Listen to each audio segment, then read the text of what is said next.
कोयतूर गोंड समाज के तीर्थ स्थल कछारगढ़ में राष्ट्रीय गोंडवाना आम सम्मेलन एवं महागोगाना कोंडी पुणे महासम्मेलन में विशाल समुदाय की उपस्थिति के साथ भव्य आयोजन संपन्न हुआ। महाराष्ट्र के जंगलों के बीच स्थित कछारगढ़ गुफा परिसर में दूर दराज के राज्यों से आए श्रद्धालु, समाज प्रतिनिधि, युवा एवं महिलाएं पारंपरिक वेशभूषा में शामिल हुए। यहाँ गोंडवाना संस्कृति, इतिहास और आस्था से जुड़े मुद्दों पर विचार विमर्श किया गया तथा कोया पुनेम की परंपराओं के संरक्षण का संकल्प लिया गया। सम्मेलन में सामाजिक एकता, शिक्षा, आदिवासी अधिकार, जंगल जमीन की सुरक्षा और आने वाली पीढ़ियों को अपनी मूल संस्कृति से जोड़ने पर जोर दिया गया। आध्यात्मिक अनुष्ठान, पारंपरिक नृत्य, भजन और गोंडी भाषा में प्रवचनों के माध्यम से पूरे वातावरण में आस्था और उत्साह का संचार हुआ। कछारगढ़ में आयोजित ये महासम्मेलन गोंड समाज की पहचान, शक्ति और संगठन का एक सशक्त प्रतीक बनकर उभरा। खबरों एवं विज्ञापन के लिए संपर्क करें दैनिक इंडिया न्यूज ललित माहेश्वरी 9993659779 पर।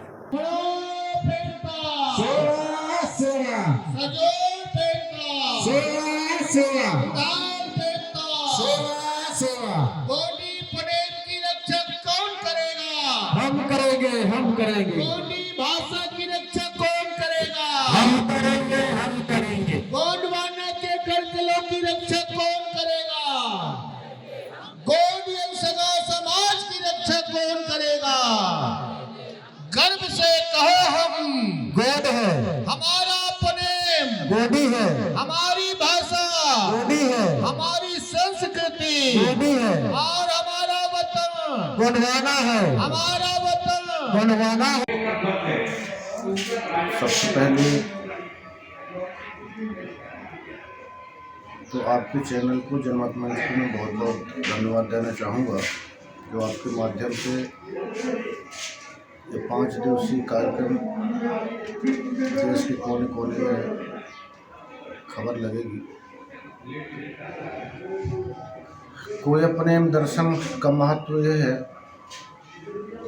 जिस स्थान पर आज हम बैठे हैं, जिस स्थान से 5 दिवसीय कोया पुनेम का प्रचार प्रसार किया जा रहा है, यही माघ पूर्णिमा के दिन माता कली कंकाली के 33 बच्चों को शंभू सेठ के द्वारा गुफा में 12 वर्ष की बंदीवास की सजा सुना करके बंद किया गया था, जिसे इसी गांव के धन्य गांव के निवासी वीरासुका पाटिल ने चूचरी के माध्यम से प्राकृतिक ढंग निकाल करके उस गुफा के सामने बैठ करके जब शुरुआत की, जिससे उन 33 बच्चों को शक्ति का संचार हुआ और इसी माघ पूर्णिमा के दिन वो इस गुफा से मुक्त हुए थे। इसी तारतम्य में उनकी मुक्ति मिली थी। इसी कारण से इस माघ पूर्णिमा को यहाँ माघ पूर्णिमा के 2 दिन पहले और माघ पूर्णिमा के 2 दिन बाद ऐसा 5 दिवसीय मेला यहाँ पर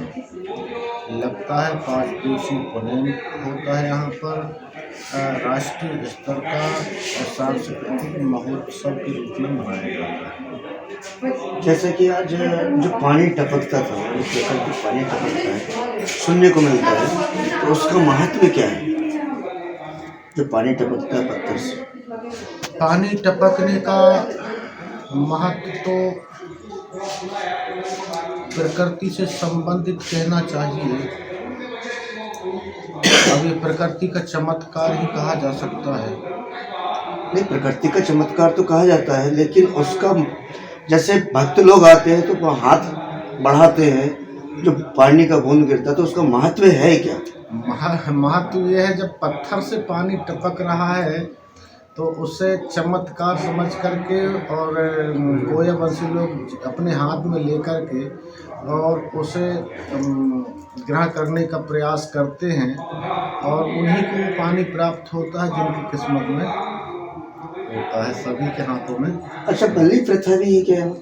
बलि प्रथा तो गोंडी पुनेम में प्राचीन काल से रही। प्राचीन काल से।